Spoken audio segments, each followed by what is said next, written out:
Nobody can stop this flow. Hallelujah. Hallelujah. Hallelujah.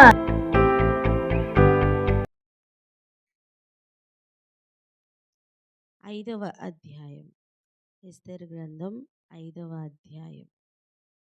అంటే దేవుడు మనకి ఇస్తున్న విజయం ఎంత ఘనంగా ఉంటుందో, నిరీక్షణ అధికమవుతున్న దినములు. ఆమెన్. మన నిరీక్షణ సిగ్గుపరచబడదని, మనలో ఉన్న నిరీక్షణను అధికం చేస్తున్న దినములు ఇవి. ఆమెన్. ఆమెన్. ఇబ్బందులు, శ్రమలు, శత్రువులు చుట్టూ కనిపిస్తున్నా సరే, విజయం ఎంత ఘనంగా ఉంటుందో, దేవుని రాజ్యం ఎవరు ఎలా నిలబడితే ఎలా కట్టబడుతుందో అని మనం చూస్తున్నాం. అనేక కోణములలో మనం నేర్చుకుంటున్నాం. నేను నమ్ముతున్నాను ఒక్కొక్కరిలోనూ నిరీక్షణ అధికమవుతుందని. ఆమేన్. హల్లెలూయా. వెళ్దాం రండి.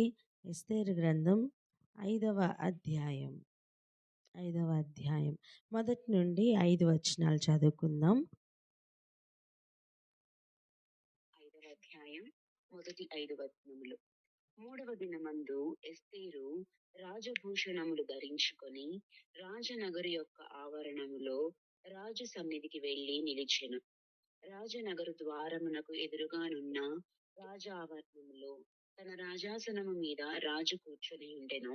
రాణి అయిన ఎస్తేరు ఆవరణంలో నిలువబడుట రాజు చూడగా ఆమె యందు అతనికి దయ పుట్టెను.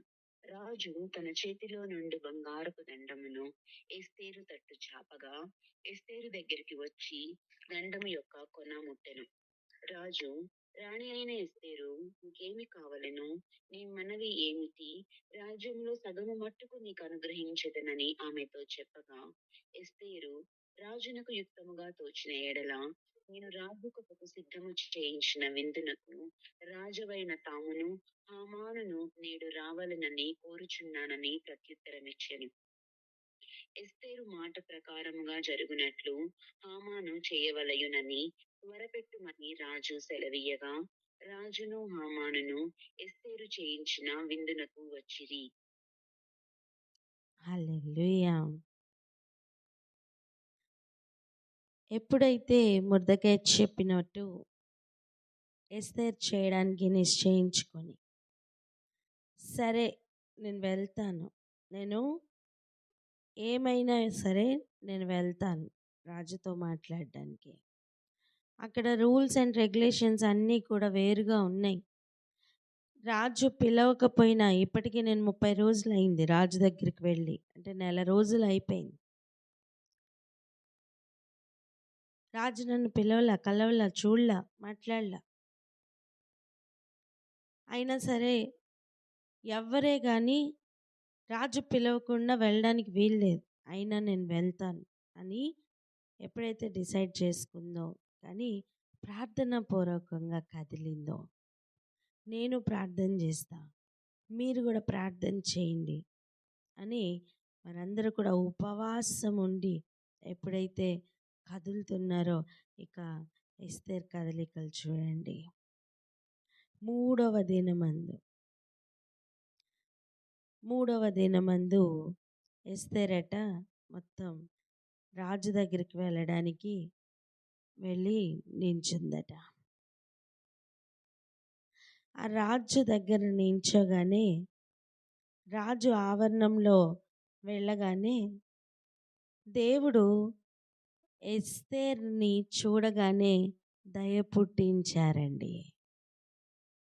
దయ పుట్టించారు. లేదు అనడానికి వీల్లేదు. ఎందుకంటే మొదటి నుండి కూడా ఎస్తేర్ని చూడగానే అక్కడ హేగేకి దయ పుట్టింది, రాజుకి అప్పుడు దయ పుట్టింది, తనతో ఉన్న వారందరికీ కూడా తన మీద ఒక దయ పుడుతూనే ఉంది. అదే చూడండి ఇంకా కంటిన్యూ అవుతుంది. మరలా రాజుకి దయ పుట్టిందట. అందుకే రాజు చేతిలో ఉన్న ఆ బంగారు దండమును ఎస్తేరు తట్టు చాపి అప్పుడు ఎస్తేరు తట్టు చాపగానే దాని కొనను ఎస్తేరు ముట్టుకొని ఇక రాజు దగ్గరికి వస్తుంది రాణి. ఆమెన్.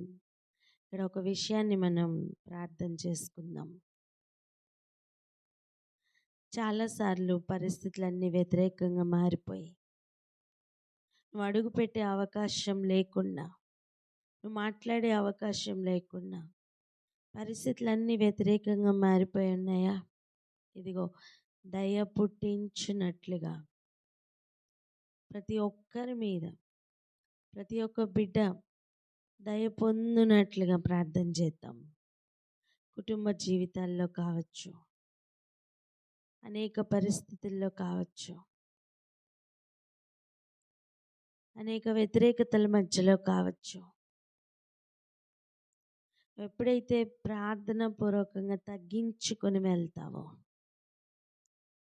నువ్వు తగ్గించుకొని ఉంటావో, నోటికి నోరు పారేసుకున్నప్పుడు కాదండి, నోటికి నోరు పారేసుకుంటున్నప్పుడు దయ పుట్టదండి, గొడవ ఎక్కువ అవుతుంది. అది ఎవరితోనైనా కావచ్చు. అలా కాకుండా ప్రార్థనా పూర్వకంగా కదిలినప్పుడు దేవుడు పరిస్థితులను మారుస్తారు. ఆమేన్.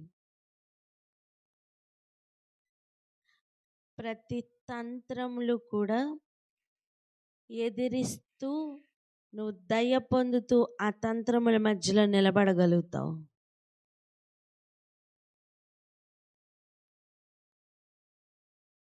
ఎన్ని తంత్రములు అక్కడ ప్లే అవుతున్నా సరే,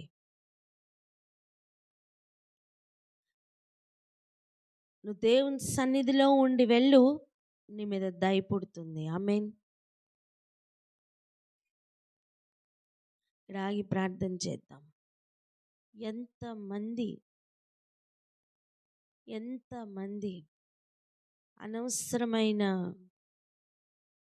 అనవసరమైన పరిస్థితులకు లోనై, అనవసరమైన చెప్పుడు మాటలకు లోనై, సమాధానమును కోల్పోయి, ఎవరితోనైనా కావచ్చు, అది స్నేహితులతో కావచ్చు, భర్తలతో కావచ్చు, అత్తమామలతో కావచ్చు, తల్లిదండ్రులతో కావచ్చు, ఎవరెవరైతే ఇటువంటి పరిస్థితుల్లో ఉంటున్నారో వారందరి గురించి క్లెయిమ్ చేస్తూ ప్రార్థన చేద్దాం. అటువంటి సమస్యల్లో ఉన్నవారు కూడా ఈరోజు ప్రార్థనలో ఏకీభవించండి. దేవుడు కలుగు చేసుకోవాలి అంటే మనం దేవునికి ఫస్ట్ లోబడాలి. నువ్వు దేవుని సన్నిధిలో ఉండి అడుగు పెట్టి చూడు, దేవుడు దయ పొందినట్లుగా చేస్తారు.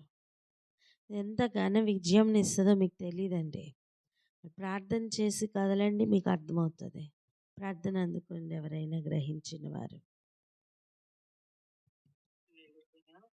స్తోత్రము రాజా, స్తోత్రము తండ్రి, మహోన్నతుడా, నీకు వందనాలు, స్తుతి స్తోత్రములు చెల్లించుకుంటున్నామయ్యా. అవును తండ్రి, నాయన ఎస్తేరు యొక్క గుణగణములు తండ్రి, నాయన యేసయ్య ప్రభు, ఎస్తేరుగా పిలువబడుతున్న మాకు తండ్రి తెలియచెప్పుచున్న దేవా, నీకు వందనాలు, స్తుతి స్తోత్రములు చెల్లించుకుంటున్నాము తండ్రి. అవునయ్యా ప్రభువా, ఎస్తేరు తండ్రి నాయన మొదటి నుండి ప్రభువా యేసయ్య హేగే యుద్ధ గాని, రాజు యుద్ధ గాని ప్రభువా, తన తండ్రి ప్రవర్తన అంతటి అందు ప్రభువా యేసయ్య ఆమె దయ పొందినదై ఉన్నది తండ్రి నాయన. తను తాను తగ్గించుకొని ప్రభువా యేసయ్య అయ్యా ఎక్కడ ఏది మాట్లాడాలో అక్కడ అదే మాట్లాడుతూ, ఎక్కడ మాట్లాడకూడదు అక్కడ మౌనముగా ఉన్న ఎస్తేరును మాకు చూపిస్తున్నారు తండ్రి. యేసయ్యా ఇదిగో ప్రభువా, రాజదండమును తండ్రి నాయన అయ్యా తన వైపు చాపినప్పుడు తండ్రి తను తాకినాయన, ఆ కొనను తాకినాయన దయ పొందినదై ప్రభువా యేసయ్యా తండ్రి, ఇదిగో నన్ను గొప్ప విజయమునకు తండ్రి నాయన మొదటి అడుగు వేసే రీతిగా మీరు ఎస్తేరును చూపిస్తున్నారు తండ్రి. ఉపవాసం ఉండి ప్రార్థించిన ఆయన ప్రభువా అయ్యా తండ్రి, ఆ రాజు యొక్క తండ్రి ఆజ్ఞలకు తండ్రి నాయన ప్రభువా యేసయ్య ఎక్కడ తల వంచక తండ్రి నాయన నీ చిత్తము ప్రకారం ఉపవాసం ఉండి ప్రార్థించిన రీతిగా మాకు చూపిస్తున్నారు తండ్రి. తండ్రి. యేసయ్య అదిగో తండ్రి, మేము ప్రభువా మా జీవితంలో తండ్రి నూటికి నూరుగా తండ్రి నాయన యేసయ్య ఎక్కడ కూడా తగ్గింపు లేకుండా తండ్రి నాయన కోపముతోను ఆవేశముతోను తండ్రి ఒక సమాధానం లేని ఒక స్థితిని కలిగిస్తున్నాము. అయ్యా మాకు తండ్రి నాయన ఈనాడు మీరు బోధిస్తుండగా తండ్రి ఈ బోధన స్వీకరించుకొని అయ్యా అదిగో ఒక సక్సెస్ఫుల్ లైఫ్ ని తండ్రి నాయన మీరు మా ముందు ఎస్తేర్ రూపంలో పెట్టి ఉన్నారు ప్రభువా. అయ్యా తండ్రి ఒక విక్టోరియస్ ని తండ్రి నాయన విక్టరీని ప్రభువా ఒక విజయమును తండ్రి నాయన ఎలా సంపాదించుకోవాలని ఎస్తేర్ను మాకు మాదిరికరంగా పెట్టి ఉన్నారు తండ్రి. అలాగ మేము కూడా తండ్రి నాయన అయ్యా తండ్రి మా యొక్క కుటుంబంలో కానీ మా యొక్క పని చేయ సమయంలో కానీ ప్రభువా అయ్యా తండ్రి నాయన అమ్మను మేము జాగ్రత్తగా మా నోటిని అదుపాజ్ఞలో పెట్టుకొని ప్రభువా యేసయ్య ఒక తండ్రి నాయన మా చుట్టూ ఒక సమాధానం యొక్క సిచ్యువేషన్ క్రియేట్ చేసుకుంటూ మేము కూడా సమాధానంగా ఉంటూ తండ్రి జ్ఞానయుక్తముగా తండ్రి నాయన యేసయ్య అయ్యా ఎటువంటి సిచ్యువేషన్ వచ్చినా మొదట తండ్రి నీ సన్నిధికి వచ్చి ప్రార్థించే కృపను మాకు అనుగ్రహించమని వేడుకుంటున్నాము తండ్రి. యేసయ్య మీకు స్తోత్రం అయ్యా. అయ్యా దయ పొందుట అనగా ప్రభు మమ్మల్ని మేము తగ్గించుకున్నప్పుడే తండ్రి నాయన అది కలుగుతుంది అని పలుకుచుండగా తండ్రి అట్టి కృపను అనుగ్రహించమని వేడుకుంటున్నామయ్యా. అయ్యా ఎస్తేరుకున్న తండ్రి నైనా ఆ స్వభావమును తండ్రి నైనా మాకును దయచేయమని ప్రభు అయ్యా మా జీవితంలోను మా చుట్టూ ఉన్న వారి జీవితంలో సమాధానకరమైన అయ్యా ఒక అట్మాస్ఫియర్ తండ్రి ప్రభా మేము తండ్రి కలిగి ఉండటకు మీరే కృప చూపించమని ఉపవసించి ప్రార్థించే కృపను మాకు ఇంకనూ అధికముగా దయచేయమని అయ్యా మీకు మహిమ తెచ్చే రీతిగా అయ్యా మీ ద్వారా తండ్రి అనేకులకు ప్రభా యేసయ్య మేము దయ కలిగిన వారముగా ఉండటకు సహాయం చేయమని యేసు పరిశుద్ధ నామమున ప్రార్థించి వేడుకొని పొంది ఉన్నాం తండ్రి. ఆమేన్. ఆమేన్. హల్లెలూయా. ఇప్పుడు చూడండి ఎస్తేరు 3వ వచనంలో చూడండి, రాణి అయిన ఎస్తేరు నీకేమి కావాలను, నీ మనవి ఏంటి? ఎంత బాగుందండి ఆ ప్రశ్న. ఎస్తేరు నీకేం కావాలి? ఏమైందమ్మా ఈ సమయంలో వచ్చావు? నీకేం కావాలి? రాజ్యంలో సగం మట్టుకు నీకు అనుగ్రహించదనని ఆమెతో చెప్పగా,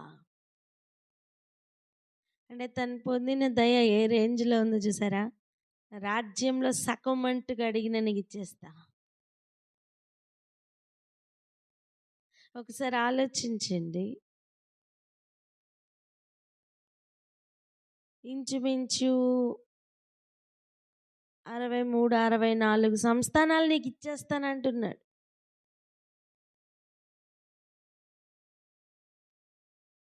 ఎప్పుడు కూడా మనం ముందు పడి అడిగి మాట్లాడి ఏమీ సాధించలేము. నీకేం కావాలి అని అడిగినప్పుడు మనం అప్పుడు నోరిపితే బాగుంటుంది. ఇది మనం నేర్చుకుందాం. చెప్పండి, మనం అడిగిన తర్వాత మాట్లాడదామని చెప్పి నోరు చెప్పండి. హల్లెలూయా. ఇది మనం అందరం నేర్చుకోవాల్సినది. చాలాసార్లు మనం ఎదుటి వ్యక్తి వింటున్నారో లేదో చూడకుండా మాట్లాడి అనవసరంగా ముత్యములను పాడు చేసుకుంటూ ఉంటాం. ముత్యముల వంటి అనేకమైన మాటలు వాక్యం సెలవిస్తుంది కదా. మీ ముత్యములను ఎక్కడ వేయొద్దన్నారు? కుక్కల ఎదుట కూడా వేయొద్దన్నారు. మీ ముత్యములను పందుల ఎదుటను కుక్కల ఎదుటను వేయొద్దు. జాగ్రత్తగా ఉందాం. మనకు అవకాశం వచ్చినప్పుడు మనం మాట్లాడదాం. ఇది ఒకటి మనం నేర్చుకుందాం. ఇక్కడ చూడండి, రాణి అయిన ఎస్తేర్ నీకేం కావాలి, నీ మనవి ఏంటి? అండ్ అది ఏ మనవైనా సరే, నేను ఎంత ఎక్స్టెండ్లో ఉన్నాను అంటే నువ్వు ఎంత విషయం అడిగినా నేను చేస్తాను అని సూచించడానికే ఈ మాట. ఏది? నా రాజ్యంలో నువ్వు అడిగింది ఒక సగం మట్టుగా నీకు ఇచ్చేస్తానంటున్న మాట, నువ్వు ఏది అడిగినా నేను ఇస్తాను అని చెప్పడం కోసం. అలాంటి సమయం అవకాశం దొరికింది కదా, వెంటనే తను ఏది ముందు పడి మాట్లాడట్లే. అక్కడ గమనించండి మీరు. రాజు అనుగ్రహం పొందాను కదా అని చెప్పి, అయ్యా హామాన్ ఇలా చేశాడు, ఇలా అయింది, ఇలా ఇలా అయింది, ఏం చెప్పట్లా. మొట్టమొదటిగా ఏమడుగుతుందో చూడండి. ఎస్తేరు రాజునకు యుక్తముగా తోచిన ఎడల నేను రాజు కొరకు సిద్ధం చేయించిన విందునకు రాజువైన తామును హామానును నేడు రావాలని కోరుచున్నానని ప్రత్యుత్తరం ఇచ్చెను. విందునకు పిలుస్తుంది, విందునకు పిలుస్తుంది. మీరు ఒక విషయం గమనించండి. ఉరికయ్య వడ్డినప్పుడు ఏ విందుకైతే రాజు హామాను కూర్చున్నారు, అటువంటి విందులోనే మరలా హామాను మీదకి ఇప్పుడు ఆ బాణం రివర్స్ అవుతూ మరలా విందు వచ్చింది ఇక్కడికి.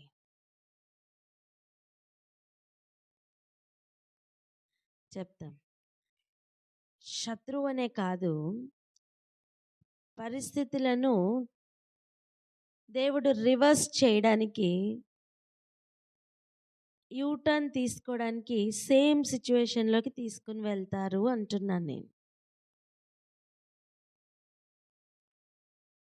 హల్లెలూయా. చూడండి, అబ్రహాం నుంచి లోతు విడిపోతున్న సమయం,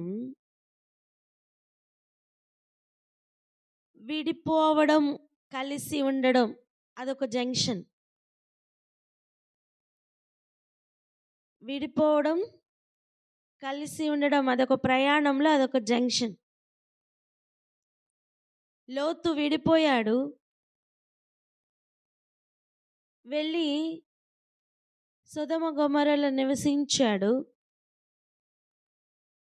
అక్కడి నుంచి బయటికి తీసుకుని వచ్చే ప్రయత్నంలో కూడా తన భార్య మధ్యలోనే ఉప్పు స్తంభంగా మారిపోయింది. కూతుర్లు ఉన్నారు కదా అంటే, అక్కడికి వెళ్ళయ్యా అంటే, లేదు మేము ఎక్కడికి వెళ్తామని చెప్పి లోతు అడగడం, దగ్గరున్న స్థలంలోనికి వెళ్ళి కూతుర్లు ఇంకెవ్వరూ ప్రపంచంలో మగవాళ్ళే లేరు కదా అని భయంకరమైన పాపంలోనికి వెళ్ళి మోయాబీలు బయటికి వచ్చారు. ఇప్పుడు మళ్ళీ అదే మోయాబీల్లో నుండి రూతు బయటికి వస్తున్న సమయం ఒకసారి ఆలోచించండి. ఎవ్వరు లేని స్థితికి వచ్చి మరలా ఒక జంక్షన్కి వచ్చింది. ఎటువంటి జంక్షన్ తెలుసా? కలిసి ఉంటావా, విడిపోతావా? కలిసి ఉంటావా, విడిపోతావా? అప్పుడు ఆ జంక్షన్లో రూతు ఒక మాట అంటుంది, నీ జనమే నా జనం, నీ దేవుడే నా దేవుడు అని మరలా వస్తూ యూటర్న్ తీసుకుంటున్న లైఫ్ అది. మీకు అర్థమవుతుందా? కొన్ని తరముల తర్వాత అండి, వెంటనే కూడా కాదు, కొన్ని తరముల తర్వాత కూడా అదే జంక్షన్కి తీసుకుని వచ్చి, ఇక్కడ ఓడిపోయావు, ఇక్కడ గెలువు అని అదే జంక్షన్కి దేవుడు తీసుకుని వస్తున్నారు. కానీ ఫ్రీ విల్తో మనం గెలవాలి, మనం ఫ్రీ విల్తో గెలవాలి. ఇంకొక ఎగ్జాంపుల్ కూడా చూడండి. ఏదైనా వనంలో మనం ఆజ్ఞ నుండి తొలగిపోయాం. ఇప్పుడు మళ్ళీ ఎక్కడ జయించాలి తెలుసా? అదే ఆజ్ఞ దగ్గర. మళ్ళీ ఆజ్ఞ పాటించడానికి మళ్ళీ అదే జంక్షన్కి దేవుడు తీసుకుని వచ్చి పెడుతున్నారు. ఈ ఆజ్ఞ పాటించాలి అంటే దేవుడు ఇచ్చు మాట నువ్వు వినాలి అంటే నీ చుట్టూ ఉన్న పరిస్థితులను దాటి నువ్వు కదలాలి. ఏదైనా వనంలో చక్కటి ఎన్వైరన్మెంట్, దేవుడు మంచిగా అన్నిటినీ తయారు చేసిన ఒక ఏరియా, అందులో మనం చెడుని ఎన్నుకున్నాం. సో ఇప్పుడు ఏ జంక్షన్కి వచ్చామంటే చుట్టూ చెడే ఉంటుంది, కానీ నువ్వు మంచిని ఎన్నుకొని ఫ్రీ విల్తో నువ్వు అడుగు పెట్టాలి. మంచిదై అన్నీ ఉన్నప్పుడు వద్దు అన్నది మనకి మంచిదిగా కనపడింది కదా. చెడ్డదాని మధ్యలో నువ్వు మంచిదాన్ని కనుగొనే రీతిగా మారాలి. అదే జంక్షన్, యూటర్న్ తీసుకునే జంక్షన్. ఎంతమందికి అర్థమవుతుంది? ఎగ్జాక్ట్గా అలాగా ఒక విందులోనే ఈ మ్యాటర్ అక్కడ ఆగింది. అదే విందు అనే ఒక జంక్షన్కి మరలా తీసుకుని వచ్చారు. ఇక్కడ మ్యాటర్ మారబోతుంది, ఇక్కడ ఆజ్ఞ మారబోతుంది, ఇక్కడ రాజు ముద్రే మారబోతుంది. ఆమేన్, హల్లెలూయా. అమ్మ, ఇంతవరకు ఏ ఏ పరిస్థితులను నీ చేతులారా నువ్వు పాడు చేసుకున్నావో, అదే జంక్షన్లో ఎందుకున్నావో తెలుసా? ఇప్పుడు బాగు చేసుకోవడానికి. ఆమేన్.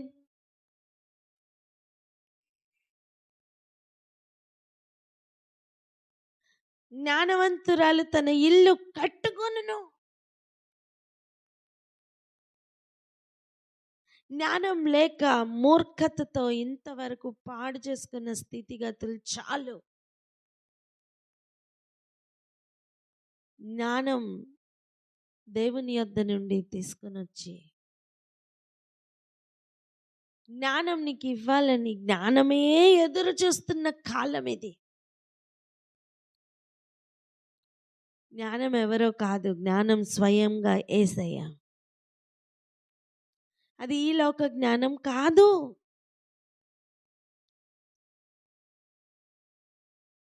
దేవుని చుట్టూ ఆయన మాటను ఉంచారు, ఆయన జ్ఞానమును ఉంచారు. నీ పరిస్థితులు దాటి దాన్ని పట్టుకో. ఆయన జ్ఞానంతో నింపబడు, నీ పరిస్థితులు నీకు లోబడతాయి. ఆమేన్, ఆమేన్. ఖచ్చితంగా పరిస్థితుల్లో మార్పులు రాబోతున్నాయి. ఆమేన్. కానీ ఒక్కటి, ఈ జంక్షన్లో నువ్వు ప్రవర్తించవలసిన ప్రవర్తనలో ఉండు, దేవుడు మిగిలింది చూసుకుంటారు. రాజు హృదయాన్ని నీటి కాలువల వలె ఎటు తిప్పాలో దేవుడికి తెలుసు.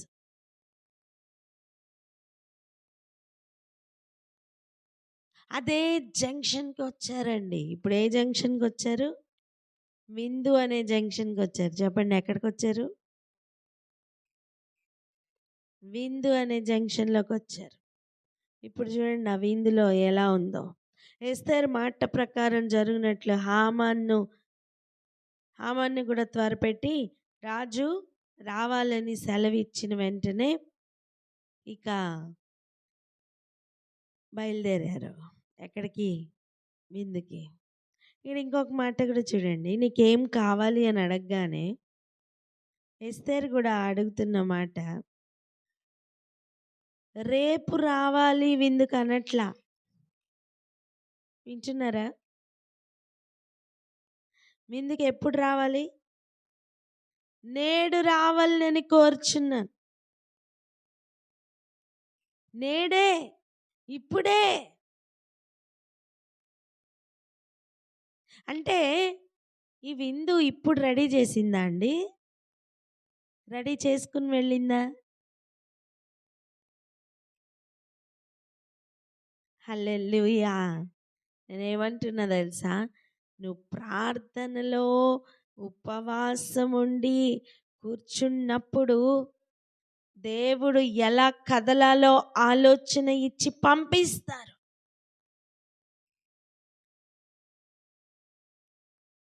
ఆమేన్. చూడండి, కొన్నిసార్లు లేకపోతే బైబిల్‌లోనే మనం చాలా సార్లు చూస్తూ ఉంటాం. అందులో ఒకటి జ్ఞాపకం చేస్తా చూడండి. శిష్యులకు దేవుడు అధికారం ఇచ్చి పంపిస్తారు గదా! అప్పుడు ఒక దెయ్యాన్నయితే వాళ్ళు ఎల్లగొట్టలేకపోతారు. అప్పుడు వాళ్ళొచ్చి చాలా గొడవ చేస్తారు. నీ శిష్యులైతే వెళ్ళగొట్టలేకపోయారు. నువ్వైనా చేస్తావా అని. ఆ దెయ్యంను ప్రభు అయితే వెళ్ళగొడతారు గానీ, తర్వాత శిష్యులొచ్చి అడుగుతారు. మేమెందుకు చేయలేకపోయాం? అంటే ప్రభు ఏం చెప్పారు? ఇది ఉపవాస ప్రార్థన వలన జరుగుతది. ఉపవాస ప్రార్థన అసాధ్యమైన వాటిని కూడా సాధ్యపరుస్తదండి. ఆమేన్. ఉపవాస ప్రార్థన దేవునికి దగ్గర చేస్తది. దేవుని ప్లాన్‌లోనికి తీసుకుంటది. దేవుని ప్లాన్‌లోనికి అలైన్ చేస్తది. నువ్వున్న ప్లేస్‌లోనే ఉండి ఉపవాసం ఉంటావు. కానీ ఎలా కదలాలి అని దేవుడు ఆలోచన ఇస్తారు. 1. 2 నువ్వు ఉపవాసం ఉండగానే పరలోకంలో దేవుడు ఇక్కడ నీతో సహవాసం ప్రారంభమవుతది. ఎందుకంటే దేవుడు వర్తమానం పంపించిన వెంటనే అది పట్టుకున్న గాబ్రియేలు దానియేలు యొద్దకు వెంటనే బయలుదేరిందట. ఉపవాసం ఉండి తన పాపములు ఒప్పుకుంటూ, పితరుల పాపములు ఒప్పుకుంటూ ఉపవాసం ప్రారంభించగానే దేవుని సన్నిధి నుండి గాబ్రియేల్ బయలుదేరిందట. అలా గాబ్రియేల్ దేవుని సన్నిధి నుండి బయలుదేరుతున్నప్పుడే ఇక్కడ ఈ లోకల్ అధిపతి ఆకాశంలోకి వెళ్ళి ఆ వర్తమానం రాకుండా కిందకి తీసుకుని రాకుండా మధ్యాకాశంలోనే యుద్ధం చేస్తున్న సమయం. అక్కడ మిఖాయేలు వచ్చి సహాయం చేస్తుంటే ఇవ్వవలసిన వర్తమానం ఇచ్చి వెళ్ళడానికి ఆ యుద్ధంలో నుంచి కూడా బయటికి వచ్చి ఇవ్వవలసిన వర్తమానం దానియేలుకి ఇచ్చి మరలా యుద్ధంలోనికి వెళ్ళిన గాబ్రియేల్ని మనం చూస్తున్నాం. ఇదంతా ఎక్కడ జరిగిందండి? అదే బబులోన్లో. ఇప్పుడు మరలా ప్రతి ఒక్కళ్ళు షూషన్ కోటలో ఉన్న ఎస్తేర్కి ఇవ్వబడిన పనికత్తులు అందరూ ఉపవాసం ఉన్నప్పుడు మరి మళ్ళా ఏం జరిగి ఉంటుందండి? ఖచ్చితంగా దేవుడు జోక్యం చేసుకున్నారంటున్నాను నేను. ఆమేన్.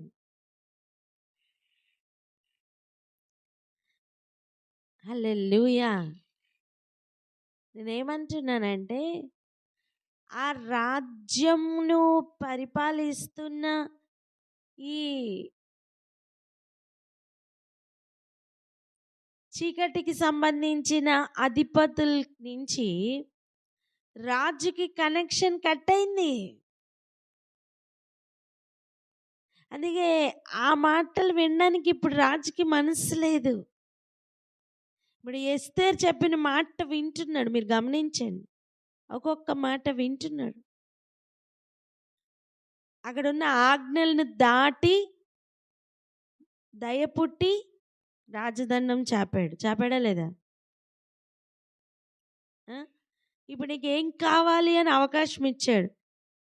విందుకి రండి అని ఈరోజే నేడు రండి అంటే సరే అన్నాడు. అంటే ఏంటి? రాణి మాట వినడం ప్రారంభమైంది. హల్లెలూయా. ఇలా ఉన్న సమయం వారు విందుకు వస్తున్నారు. అంటే ఏ జంక్షన్లో ఆగిందో అదే జంక్షన్లోనికి వచ్చారు అంటున్నాం. రెండోది, అంతకు ముందుకు వెళ్ళండి. అంతకు ముందుకు కూడా వస్తీ ఇటువంటి ఒక విందులోనే కదా మాట వినకుండా అయింది. ఇప్పుడు చూడండి, ఇదే విందుకి ఇప్పుడు అటువంటి విందుకే ఇప్పుడు రాని మాట రాజు వింటున్నాడండి. హల్లెలూయా. మీకు ఎంతమందికి అర్థమవుతుంది? పరిస్థితులన్నీ నేను ఏదనుకున్నా అవ్వట్లేదండి, నేనేం చేయలేకపోతున్నానండి, నేను చెయ్యాలనుకుంటున్నాగా నేను చేయలేకపోతున్నానండి, ఇవన్నీ ఎల్కేజీ స్థాయమ్మా. అరే నువ్వు ఉపవాసం ఉండి దేవునితో సమయం గడిపి కదిలి చూడు, వాటన్నిటిని దాటి పరిస్థితులే నీ మాట వినేటట్లుగా నువ్వు ఇంకొక స్థాయికి వెళ్తావు అంటున్నా నేను. సమయం వచ్చినప్పుడు దేవునికి అవకాశం ఇస్తారు. ఆమేన్. ఎంతమందికి అర్థమవుతుంది? ఇక్కడ ఆగి ఒకసారి ప్రార్థన చేద్దాం. ఏమని తెలుసా, ఆ ప్రత్యేకమైన జ్ఞానం ప్రతి స్త్రీకి కావాలని ప్రార్థన చేద్దాం. ఆ ప్రత్యేకమైన జ్ఞానం ప్రతి సంఘమునకు కావాలని ప్రార్థన చేద్దాం. సంఘం స్త్రీతోనే పోల్చబడింది కనుక ప్రతి స్త్రీకి కావాలంటున్నాను.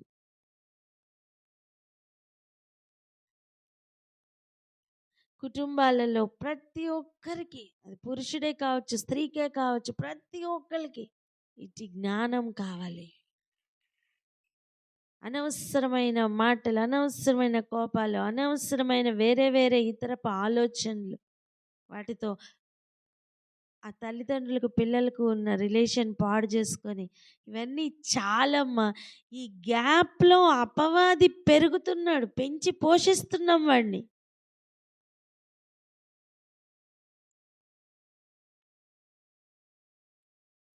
అలా కాకుండా ఆ గ్యాప్లో ఈ దేవునితో సహవాసం చేస్తున్న ఆ అగ్నిని మండని.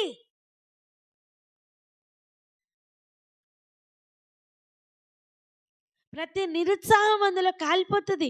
అవకాశం లేని ఏరియాలో కూడా నీకు నిరీక్షణ అధికమవుతుందమ్మా. అరే డెడ్ లైన్ పెట్టారండి, 12వ మాసమును చంపేయాలని. అలాంటి ఏరియాలో కూడా, అంటే బ్రతుకుతామన్న ఆశ లేని ఏరియాలో కూడా దేవుడు కార్యం చేస్తారు అనే ఒక నిరీక్షణ తప్ప అక్కడ ఏముందండి ఆధారం? అక్కడ ఏమైనా ఆధారం ఉందా ఎస్తేర్కి? ఎవరికి ఏది లేదు. కానీ దేవుడు ఏదో చేస్తారని ఒక నిరీక్షణ. నీ చుట్టూ ఎన్నో ఆధారాలు ఉన్నా, అంటే ఎన్నో మంచి పరిస్థితులే ఉన్నా, మన మైండ్లో మనం ఆ నిరీక్షణను కోల్పోయి పరిస్థితులన్నీ కూడా మనమే ట్యూన్ చేస్తున్నాం వ్యతిరేకంగా. మనమే ట్యూన్ చేస్తున్నాం, మనం అనుకుంటున్నాం, మనం అలా ప్లాన్ చేస్తున్నాం. ఇది అవ్వదేమో, అలా అవ్వదేమో, అలా నెగిటివిటీలోనికి మన ప్రయాణం ఆటోమేటిక్గా వెళ్ళిపోతుంది. నిరీక్షణ నిరుత్సాహం కాదు ఉండాల్సింది. నిరుత్సాహం ప్లేస్లో నిరీక్షణ రావాలి. రెండు కలిసి ఉండవంటున్నా నేను.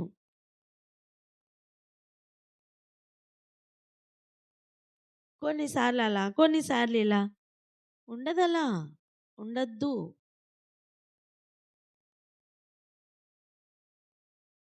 ఒక్కొక్క అనుభవం ఆయనతో ఉన్న ప్రయాణంలో ఒక్కొక్క అనుభవం మనలో నిరీక్షణను పెంచాలి.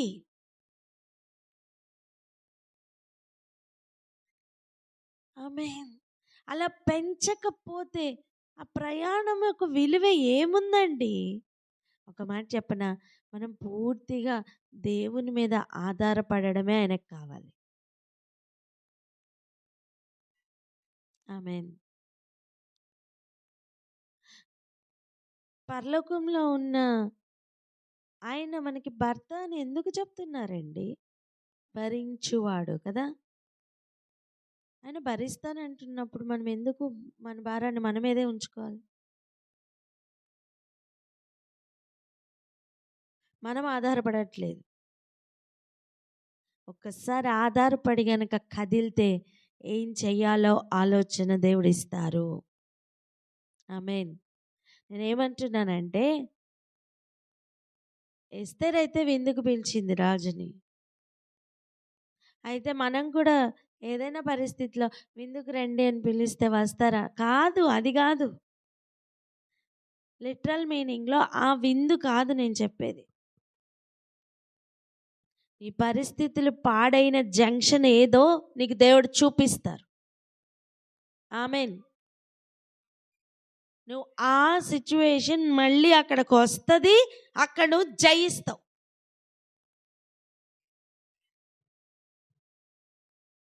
నువ్వు ఎక్కడ ఓడిపోయావో అక్కడ జయిస్తావు.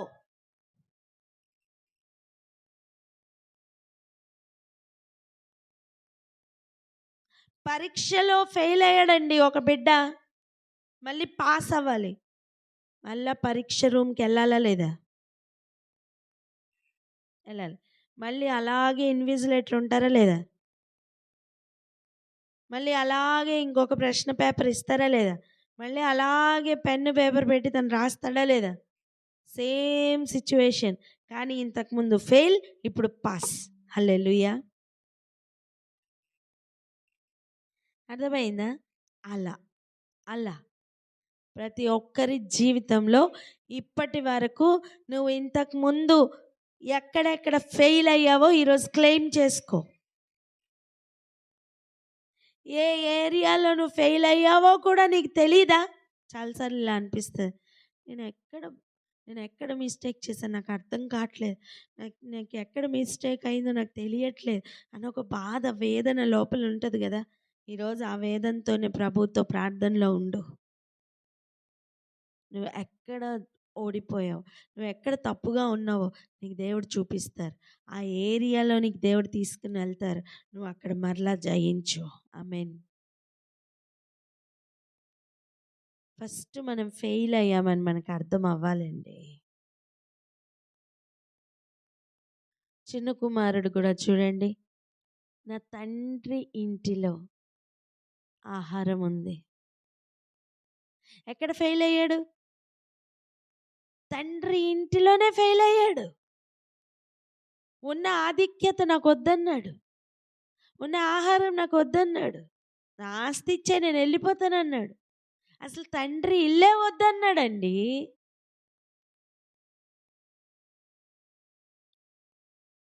నేను ఫెయిల్యూర్ అని అర్థమైన తర్వాత మళ్ళీ పాస్ అయ్యే సిచ్యువేషన్లోకి వస్తున్నాడు. ఎక్కడికి వచ్చాడు? మళ్ళీ అదే తండ్రి ఇంటికి. ఆమేన్. అలా ఎక్కడ మనం ఫెయిల్ అయ్యామో ఆ ప్రతి జంక్షన్కి మనం వస్తాం, జయిస్తాం. కానీ ఆ గ్యాప్లో అపవాదికి ఛాన్స్ ఇవ్వకు. ఆ గ్యాప్లో దేవునితో సహవాసంలో ఉండు. ఆమేన్. నువ్వు అపవాది ఆలోచనలకి ఛాన్స్ ఇచ్చావా? నిరుత్సాహం నిన్ను వెంటాడుతుంది, పిరికితనం నిన్ను వెంటాడుతుంది. కానీ దేవునితో సహవాసం చేసి నువ్వు ముందు కదులు. ఇంతవరకు ఎక్కడెక్కడ ఫెయిల్ అవ్వావో నీకు దేవుడు చూపిస్తారు. ఏ ప్రవర్తన వలన ఫెయిల్ అయ్యావో నీకు చూపిస్తారు. ఏ మాట మాట్లాడాలో నీకు నేర్పిస్తారు. యుక్తముగా అడిగిందట ఎస్తేర్. ఆ మాట ఉందా? చదవండి.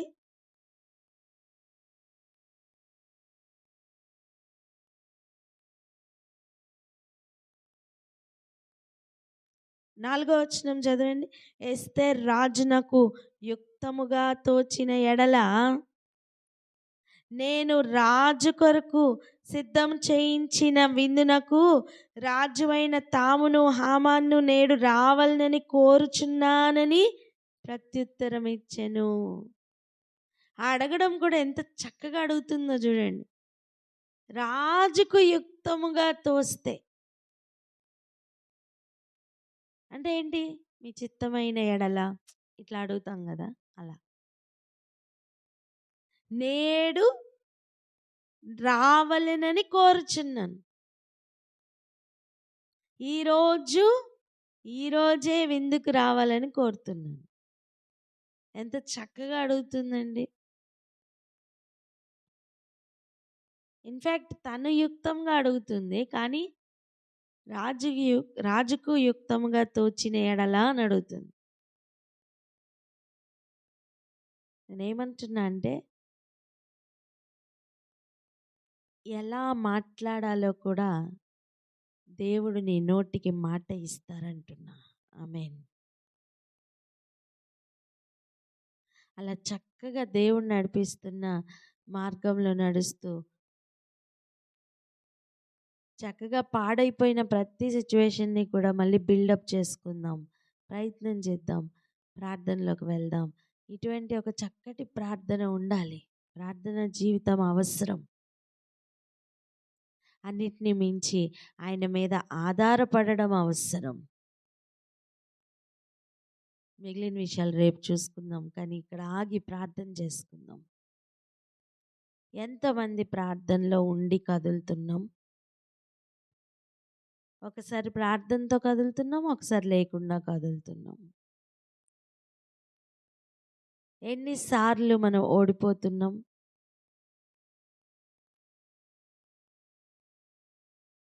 అన్ని పరిస్థితుల్లో మార్పులు రావాలి అంటే మొదటి మార్పు మనలో రావాలి.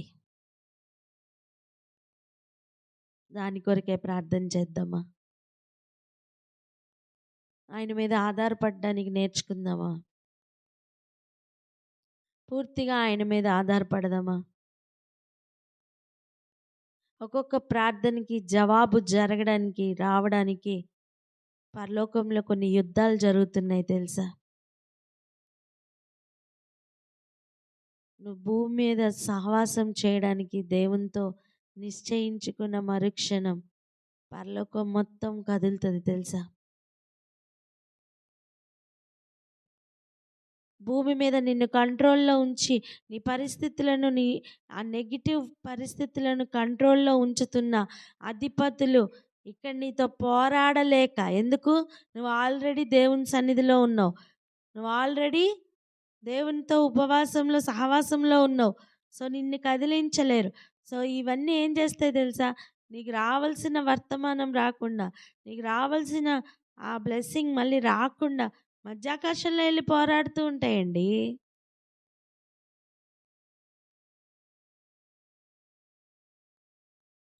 వాటన్నిటినీ కూడా జయించి దేవుడు నీకు ఆ వర్తమానం కావచ్చు, ఆ సమాధానం కావచ్చు నీకు ఇవ్వాలి అంటే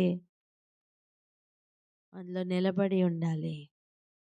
ఒకసారి అడుగుతాం, వదిలేస్తాం, మళ్ళీ నిరుత్సాహంతో నిండుకుపోతాం.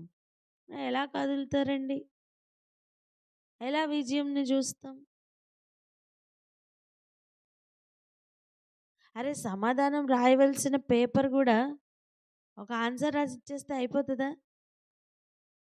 ఇచ్చిన ప్రశ్నలన్నిటికీ సమాధానం రాయాలి కదా.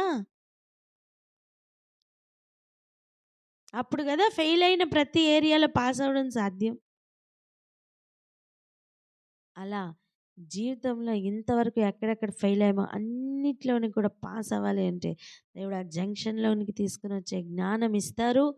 ప్రతి ఒక్కరిలో కూడా అటువంటి ఉత్సాహం పెరగాలి. నిరుత్సాహం ప్లేస్లో ఉత్సాహం పెరగాలి, నిరీక్షణ పెరగాలి. ఆధారం దేవుడే అని తెలుసుకుందాం, దేవుని మీద ఆధారపడదాం, ఆయన సన్నిధిలో ఉండడానికి ప్రయత్నం చేద్దాం.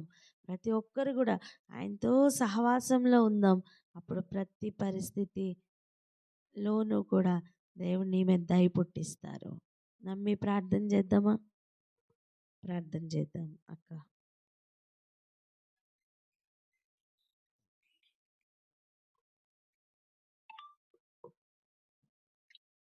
స్తోత్రం. Thank you.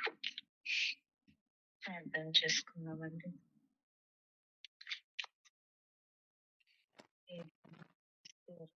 ఒక